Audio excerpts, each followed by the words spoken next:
जरा आइंदा आगे जी देख जी लेते हैं कि हम बैठ के बात जी कर जी। सकें आपके बच्चों के अदब के ऊपर जरा खास। अच्छा, ये मैं देख रहा हूँ कामरान सीरीज जो रावलपिंडी से निकला छपा करती थी, हाँ। उसके नॉवेल्स रखे हुए। अच्छा। ये तराजिम थे और बड़ी बाकायदगी से छपते थे और यहाँ कराची में भी नजर आते थे। इनके साहबजादों से रब्ता हुआ हमारा, उन्हें अपने वालिद के बारे में सारा उन्होंने बताया। अच्छा। बिल्कुल अनपढ़ थे, जिनमें सस्ता किताबें नहीं है। ये 1960s में शुरू हुआ था ये सिलसिला। अच्छा।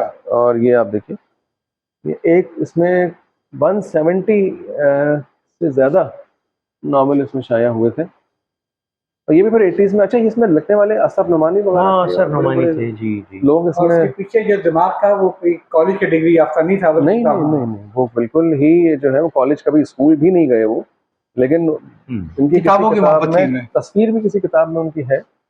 34 जेम्स हेडले नावल है, कहानी का फरेब, और सिराजुद्दीन शैदा। खासियत इनके वो थे जो उन्होंने अंग्रेजी तराजिम की उर्दू के कल्प में ढाला उसको इसमें। सारे अंग्रेजी तराजिम उन्होंने लोगों से करवाते थे और छापते थे। अच्छा अच्छा। अच्छा, देखिए किताब की कहाँ कहाँ वो ट्रैवल करती है। कोई इम्तियाज़ जाफरी साहब, MA LLB, लाड़काना, 5 अप्रैल 1975। तो ये उनके दस्तखत हैं इस किताब पे। बहुत मदद लड़काना वालों को कराची वाले हल्का लेते हैं। सिंध के अंदर इतना पढ़ने लिखने का जी आवाज जी, है, बहुत और बहुत। जितने अच्छे कुतुबखाने मैंने देखे जी बिल्कुल बिल्कुल, बड़ा सबसे अच्छे कुतुबखाने आपको मिलेंगे शिकारपुर में। अच्छा। और ये भी एक ज़िमनी बात आ गई, आपने सुना होगा, फलां साहब जो हैं वो शिकार, मतलब आपको कुछ बताना कि ये कोई अहमकाना बात है, आप कहते हैं यार शिकारपुरी है। बस वो शिकारपुर हिंदुस्तान का है। वो शिकारपुरी हिंदुस्तान का है, लेकिन ये कि वो हमारे यहाँ जो तासुर है वो ये लोगों को नहीं पता। लोगों को नहीं पता, लोग सिंध का शिकारपुर समझते हैं। जी, बात दुरुस्त है। और वो बेवकूफ़ कहते हैं। अच्छा, यहाँ जो ट्रेंड चला ना बेवकूफ़ कहने का, वो इसलिए चला कि चूंकि वो एक अर्बनाइज इलाका था, और कराची से पहले छट्टा के साथ वो शिकारपुर की एक इल्मी अदबी मरकज था, इसलिए वो उन लोगों को बेवकूफ़ कहा जाता था। जैसे आज यहाँ कराची वाले तो शिकारपुर को या तो उस मफहूम में लेते हैं, वरना फिर अचार के, कि वहाँ के अचार वो बगैर तेल वाला अचार। तो बहरहाल ये भी एक बहुत बड़ा काम हुआ कि देखिए, ये अंग्रेजी तराजिम से लोगों में टेस्ट डेवलप हुआ, और बहुत से लोग ऐसे होंगे कि जो फिर दोबारा रिवर्ट करके। इनकी खास बात ये थी कि इनका बाकायदगी बहुत अच्छी थी और मुसलसल किताबें आती थी। इसके अलावा एक नॉवेल सीरीज थी जो इससे 15 साल पहले शुरू हुई थी। उसमें राइटर्स हाइगर्ट के और उस ज़माने के राइटर्स, उस ज़माने के लोग जो हैं वो तर्जुमे किया करते थे। अब ये जैसे ये एक किताब मैं दिखा रहा हूँ, ये इसका उर्दू तर्जुमा इन्होंने बिल्कुल ऐसे कैसे फिल्मों के पोस्टर होते हैं, वहशी हसीना। ये राइटर्स हाइगर्ट का एक नॉवेल है, नाम तो बड़ा चटपटा है, पढ़नी पड़ेगी। और इसके जो मुतरजम है ये मेरे वालिद साहब के हम नाम है सिद्दीक अहमद। जी जी। अच्छा, ये सिलसिला देखिए, अब नॉवेल सीरीज 29 ये 50s में शुरू हो गया था। 50s में? 50s। अच्छा अच्छा, शायद इस पे के सन इशाद भी लिखा हो या कहीं। कराची से। कराची सारा काम तर्जुमे का कराची से हुआ। अच्छा, ये कामरान सीरीज रावलपिंडी, ये रावलपिंडी की थी। लाहौर का जैसे आता है ना, लाहौर हर जगह आगे, तो लाहौर इन चीज़ों में आगे नहीं रहा। तर्जुमे कराची से हुए या फिर पिंडी से हुए। बहुत बड़ा कंडीशन है हमारे आजकल जो पढ़े लिखे लोग भी हैं, कहते हैं किताबों की राह नहीं है, लेकिन देखिए ये वो लोग थे कि जिनको अंग्रेजी नहीं आती थी, और अंग्रेजी की नावलों को, अंग्रेजी के अदब को उन्होंने उर्दू में तर्जुमा किया, उर्दू पढ़ने वालों के लिए। जी हाँ जी। तो ये तो असल चीज शौक है जी, बाकी सब बहाने बन जाते हैं इसके। अच्छा, मुझे मालूम है आपके लिए काफी मुश्किल कर रहा हूँ कि बाद में नहीं कोई मसला नहीं। ये एक बहुत बड़ा खाना है, तो दोबारा कभी आना पड़ेगा, लेकिन थोड़ा सा फिक्शन वगैरह की तारीफ करा दे, फिर बात करें। जी, मैं चाहूँगा कि ये इंटरव्यू जब देखा जाएगा तो उसमें कई ऐसे लोग होंगे जो जुवेनाइल लिटरेचर को, जी बिल्कुल, जैसे वसीम अल्ताफ साहब हैं हमारे, तो फिरोज सन्स को भी एक कवरेज कर लीजिए। अच्छा, ये भी हत्तल इम्कान कोशिश रही कि इसके पहले एडिशन में जमा करो फिरोज सन्स, और इसकी आप कंडीशन देखिए किताब की। इस किताब को आप देखिए, और ये सारी किताबें प्लास्टिक कोटिंग ऊपर से की हुई है ताकि ये वेयर एंड टेयर ना हो इस पर। ये आपने करवाई और देखी? ये करवाई है, पहली बार 1971 का एडिशन है, और जहाँ तक कोशिश है ये कि पहले एडिशन में।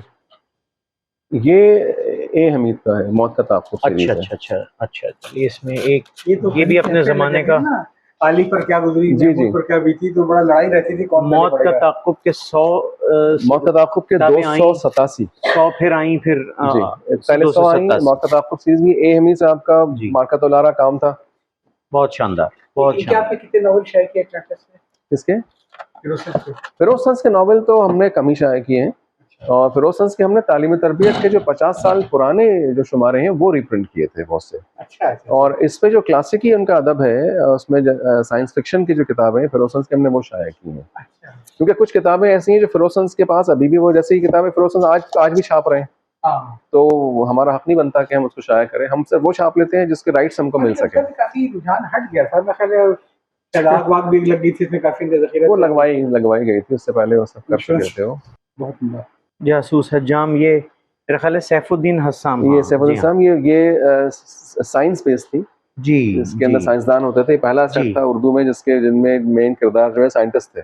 जी, जैसे इंस्पेक्टर का किरदार होता था वालिद का, इसमें साइंटिस्ट का किरदार था वालिद का। वो सेक्शन क्या है? ये देखिए, ये सारा सेक्शन बच्चों का है। ये पूरा सेक्शन, ये पूरी अलमारी ये ए हमीद की है। ए हमीद ने जो बच्चों के लिए लिखा। लिखने वाले कितना लिख गए और आज पढ़ने वाले पढ़ नहीं पाते हैं। ए हमीद ने भी मेरे ख्याल है मुमकिन नहीं कि उनके लिखे हुए का आज तक कोई अगर कर ले तो बहुत बहुत बड़ी बात है। उसने इतना लिखा है कि हम हर रोज एक नई किताब हमें उनकी मिल जाती है कि ये भी ए हमीद की लिखी हुई है। लातादाद उनकी सीरीजें थी। जब मैं इंटरव्यू कर रहा था, मजमून लिख रहा था, तो उनकी अहलिया ने बताया था कि इनकी उंगलियां जो हैं वो टेढ़ी हो गई लिख के। सारी जिंदगी इन्होंने इस कदर लिखा।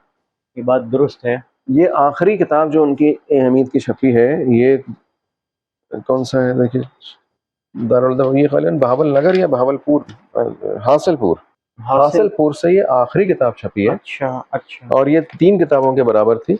इसका 287 नंबर अंबरनाक मारिया सीरीज, ये इसके बाद ये नहीं छपी, ये अभी भी नामुकम्मल है। अच्छा, कोई मुकम्मल करना चाहे तो ज्यादातर किताबें कराची से और लाहौर से शाया की हैं, लेकिन मैं देखता हूँ कि वो पंजाब में, इंटरनेशनल में, कई छोटे छोटे इलाकों में, शहरों में काफी अच्छी किताबें शाया हो रही हैं, लेकिन कम है, बहुत कम तादाद है वो। अच्छा, ये भी अच्छा, ये मैं यहाँ से शुरू करूँ जरा।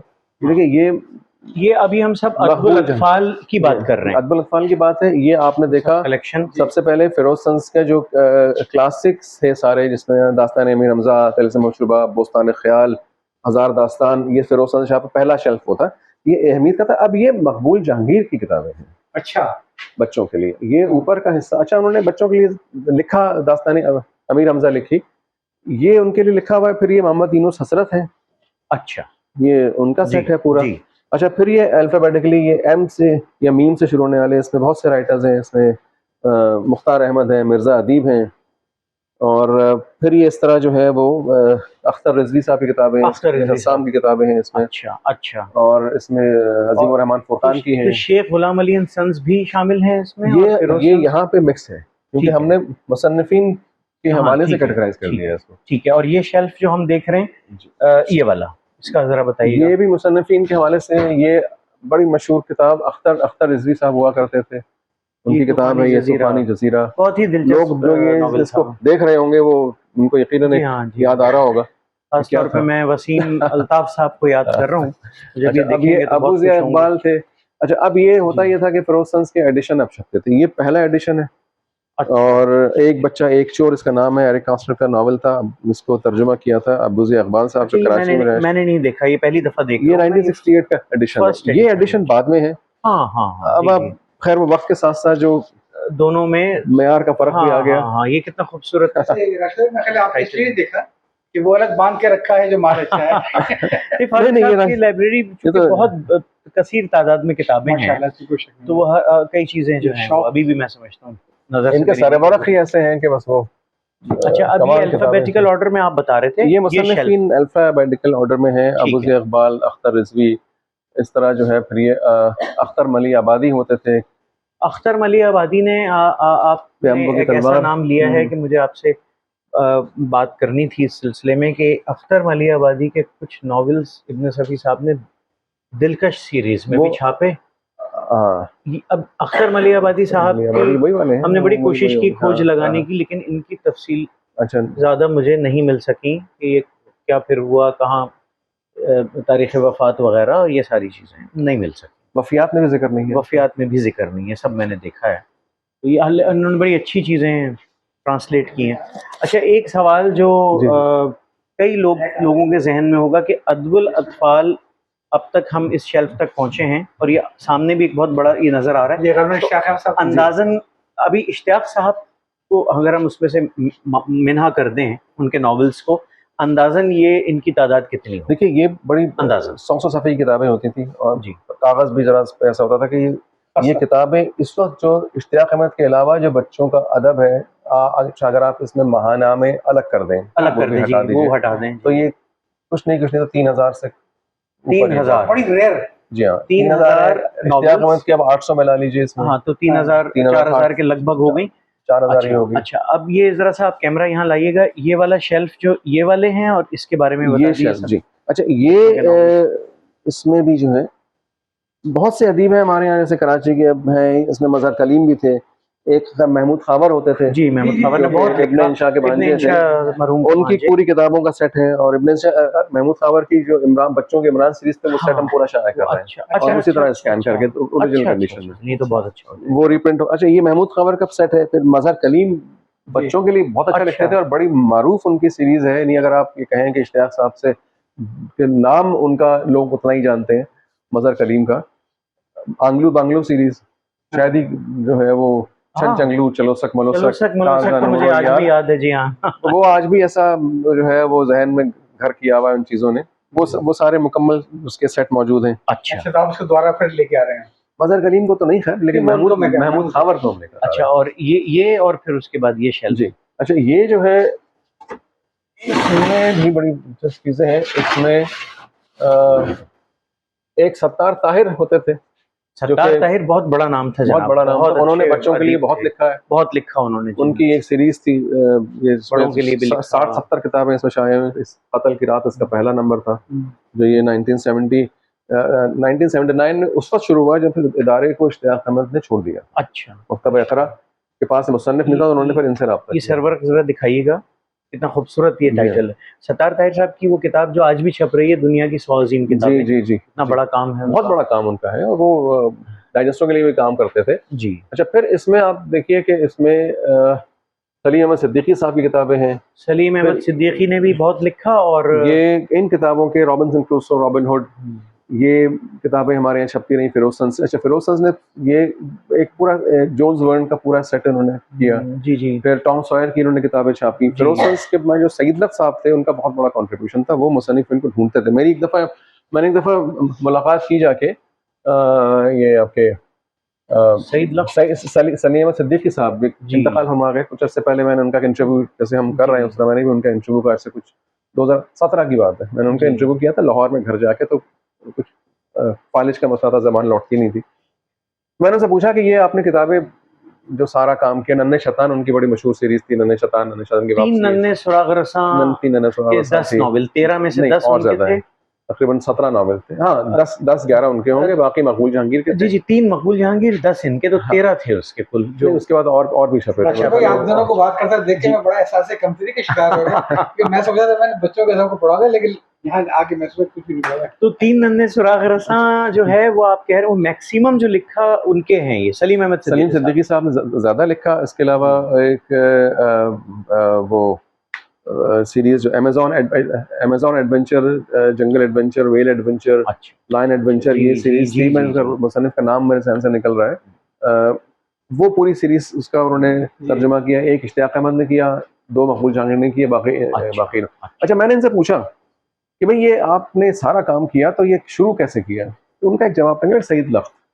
सईद लख से कहते हैं वो लिखवाता था मुझसे बस। अच्छा, मैंने कहा अच्छा और छोड़ क्यों दिया? कहने लगे सईद लख। क्या मतलब? उन्होंने बंद करवा दिया, कहते मर गया। हाँ, ओह अच्छा। सईद लख साहब का जिक्र इश्तियाक साहब ने बहुत सही। सईद लख इन सब के पायनियर थे और उस्ताद थे, समझ लीजिए। 41 से वापस थे, फिर उस 41 से 2012 में इंतकाल के बाद उन्होंने छोड़ा। इश्तियाक साहब ने शायद लिखा था कि जो पहला मसऊद लेके गए तो उनका ही पहला सईद लख दिखाइए, और वो कहने को रख के बैठ गए सबके पास 6 महीने रखा रहा, 15 दिन तक क्या वो उनको बुलाया करते थे। अभी 15 दिन बाद देखूंगा कि आखिर में जब वो गए तो गए गए। मैंने कहा मैंने जाके उनसे इससे पहले बात शुरू करते, मैंने कहा कि ये आपका मसला रखा हुआ है, मैंने पढ़ा नहीं है, 15 दिन बाद आऊँ। तो ये क्या किया, बाहर निकल गया। अगली बार मैं लेकिन गया जब पढ़ लिया तो फिर वो उन्होंने कहा कि अच्छा भाई, अगली बार उन्होंने जैसे देखा था, नहीं आपका मसौदा ने पढ़ लिया है, वो कंपोजिंग में दे दिया गया है किताब की किताबत में, और ये छप रहा है। अच्छा अच्छा, फारूक भाई ये बताइएगा, ये शेल्फ जो है देखिए, ये भी बड़ा- इश्तियाक अहमद साहब का है। अच्छा ये इसको आप यूं समझिए कि ये जुनून, जैसे आप कहते हैं कि एक एक चीज के 4-4 5-5 हिस्से, यानी जो किताबों की कॉपियां थी वो है मौजूद है। सही, ठीक है। इसको ये भी इश्तियाक अहमद पर है। अब है, थोड़ा सा हम इसको बैठ के दूसरी इसको कट कर दें, ठीक है ठीक है।